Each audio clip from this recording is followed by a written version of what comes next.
नमस्कार, स्वागत है आपका यूपी तक पर और हम हाजिर हैं सुबह की सुर्खियां लेकर। जी हां, वो सुर्खियां जो आज दिन भर प्रदेश में चर्चा में रहने वाली हैं, वो सुर्खियां जो आज अखबारों की सुर्खियां हैं और वो सुर्खियां जिससे आपका हो सकता है सरोकार।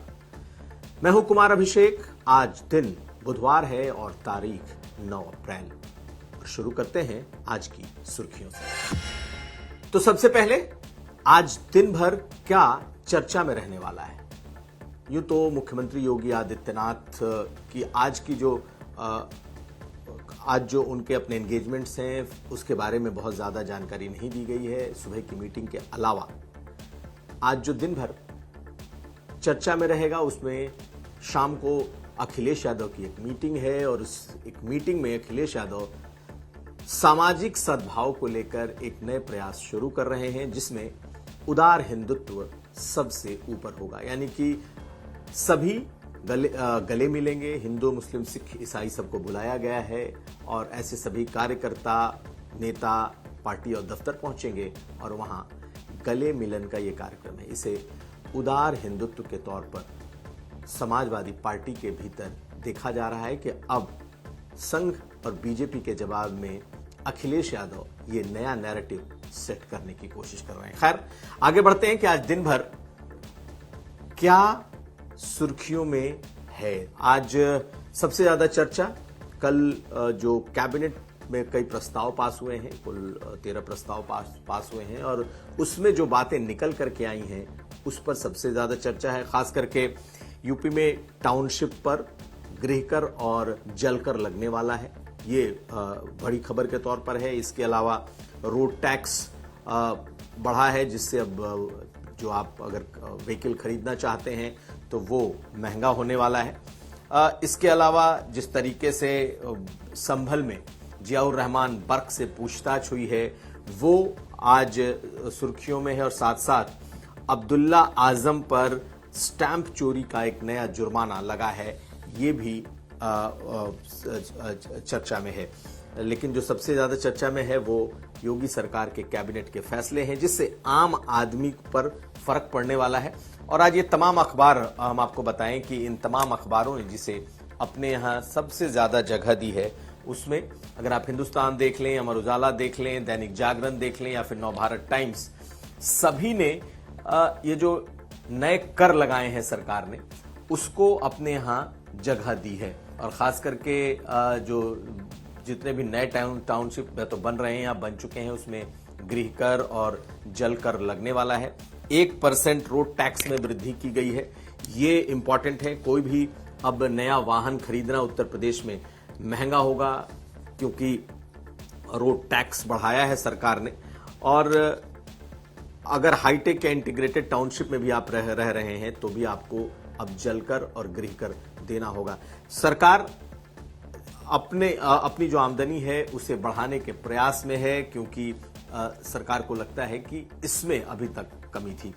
इसके अलावा अगर हम आपको अखबारों की सुर्खियां दिखाएं तो अमर उजाला ने जिसे सबसे ज्यादा जगह दी है वो है संघ और बीजेपी की मीटिंग की। हालांकि तमाम अखबारों ने इसे छापा है लेकिन कल मोहन भागवत लखनऊ में थे और इसको तमाम अखबारों ने अपने यहाँ अपने अपने तरीके से जगह दी है।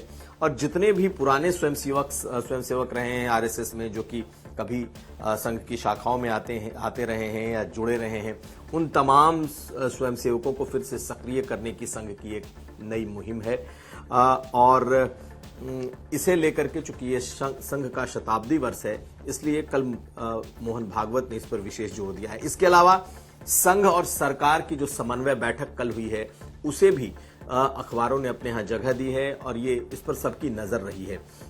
संघ और सरकार जिस तरीके से पिछले 3 विधानसभा चुनाव में आरएसएस और बीजेपी का जो संगठन है उसने मिलकर काम किया है, ये इसकी शुरुआत उत्तर प्रदेश में हो चुकी है।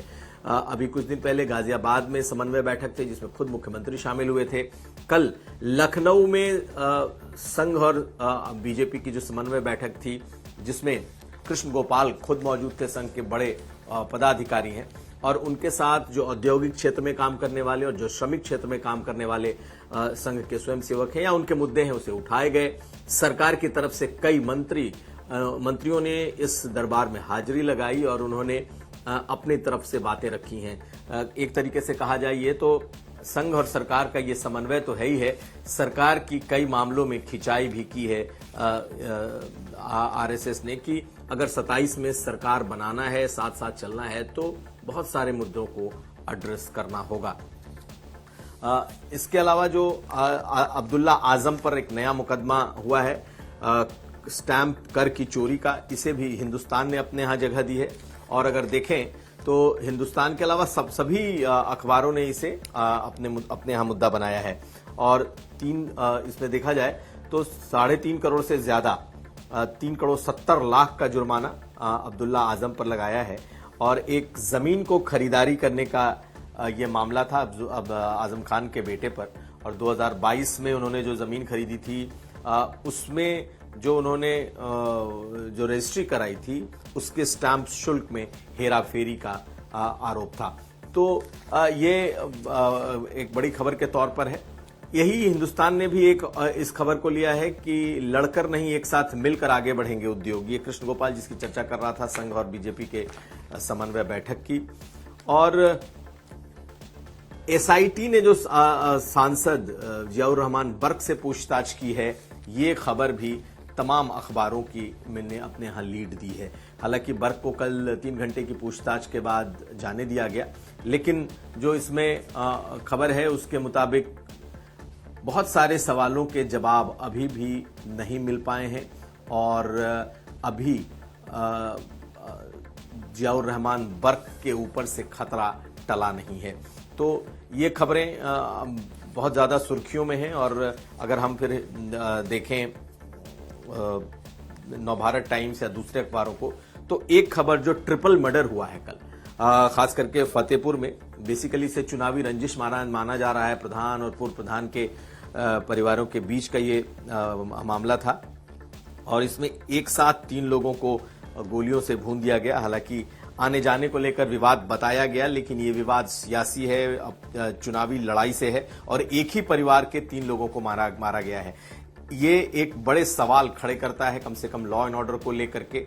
और ये न सिर्फ नवभारत टाइम्स बल्कि तमाम अखबारों ने इसे अपने यहाँ बड़े स्तर पर जगह दी है, क्योंकि ये एक तरीके का कोल्ड ब्लडेड मर्डर है जब 3 लोगों को, एक ही परिवार के 3 लोगों को मारा गया है। इसके अलावा अगर हम देखें तो जो खबरें और दैनिक जागरण ने क्या छापा है ये भी हम आपको बता दें।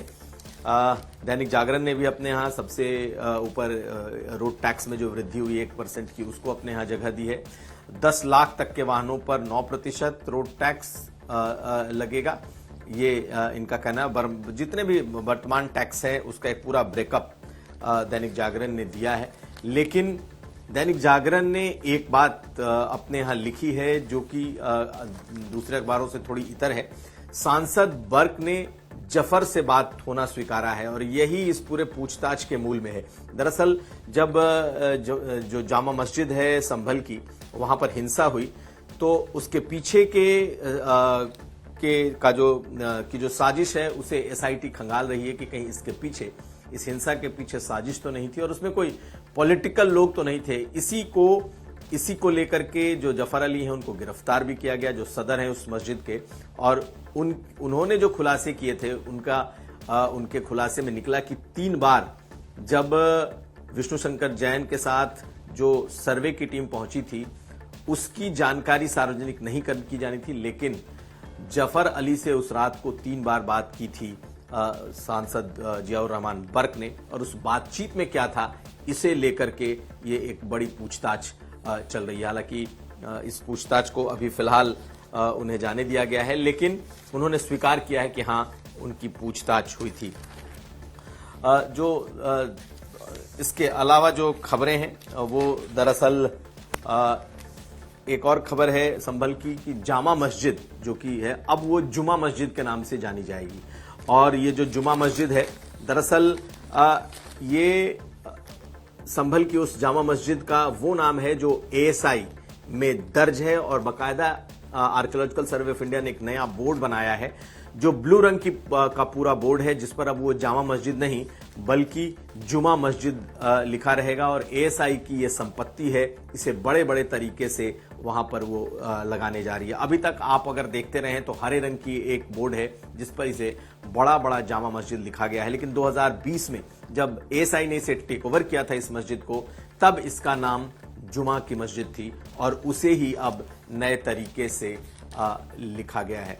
तो ये जो खबरें हैं आज सुर्खियों में, ये खबरें आज बनी हुई हैं, लेकिन कल जब वक्फ अमेंडमेंट बिल न सिर्फ लागू हुआ बल्कि कल से इसे देश भर में लागू कर दिया गया है, इसके बाद अब सरकार इसका डिजिटलाइजेशन शुरू करने जा रही है। जगह जगह जो सरकारी जमीनें वक्फ में दर्ज हैं उसे लेकर के अब सरकार शुरू कर रही है कि कहां कहां ऐसी जमीनें जो सरकार की हैं, जो एएसआई की है, जो आम लोगों की हैं, वो वक्फ में दर्ज हुई है। तो ये आज से इसकी शुरुआत होगी, लेकिन राजनीतिक खबरों में अगर कहीं नजर है तो वो समाजवादी पार्टी के आज के कार्यक्रम पर ये जो गले मिलन समारोह रखा गया है, क्या ये बीजेपी के हार्ड हिंदुत्व के जवाब में क्या कोई सॉफ्ट हिंदुत्व समाजवादी पार्टी ला रही है, या फिर बीजेपी के भीतर क्या हो रहा है, क्योंकि जल्द ही वहां उनके अध्यक्ष का ऐलान होने वाला है। तो आज तमाम अखबारों की ये सुर्खियां हैं, दिन भर चर्चा में रहने वाली सुर्खियां हैं, और वो सुर्खियां हैं जिससे आपका है सरोकार। आप मुझे दीजिए इजाजत, देखते रहिए यूपी तक।